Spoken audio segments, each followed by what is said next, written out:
সম্মানিত Facebook viewers, আসসালামু আলাইকুম। আমি এখন অবস্থান করছি গোসিয়ারপাড়া একটি চায়ের দোকানে। একটা হনুমানের প্রচুর পরিমাণে খিদা লেগেছে রুটি বের করতে, কিন্তু হনুমান একদমই কাছে চলে আসলো, লোকালয়ে চলে আসলো।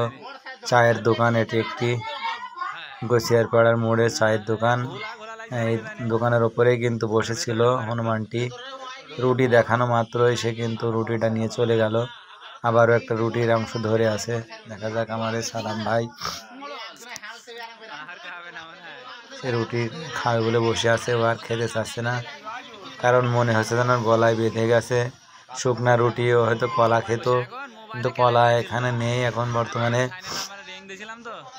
শুকনা রুটি পানি হয়তো খেতেও পারে, খেতে চাচ্ছে না, অনেকক্ষণ ধরে আছে, রুটি নিতেই চাচ্ছে না হনুমান তো এরকম করে না, রুটি তো বারবারই নিয়ে খায়।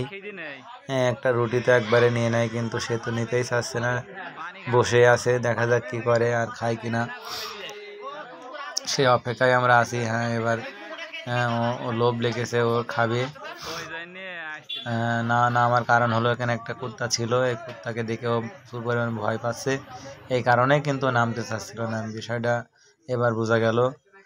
এবার রুটি ধরা হলো, দেখা যাক কি করে ও। আজকে বনের পশু খাবারের জন্যই কিন্তু চলে এসেছে, যে হাতে হাত দিয়ে নিয়ে নিল, কোনো ভয় করছে না। বিশেষ করে পশুদের কিন্তু পোষ মানানোর দুইটা কৌশল, একটা হলো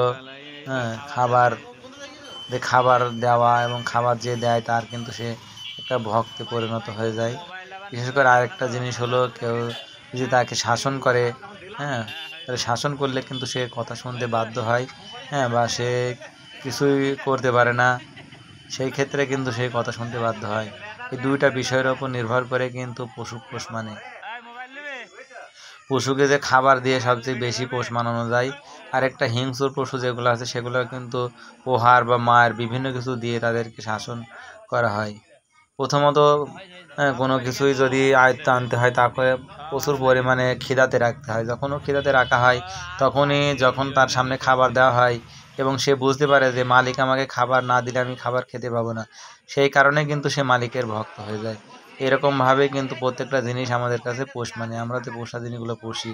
ধন্যবাদ সকলকে, ভালো থাকবেন ইনশাল্লাহ। আসসালামু আলাইকুম রহমতুল্লাহ।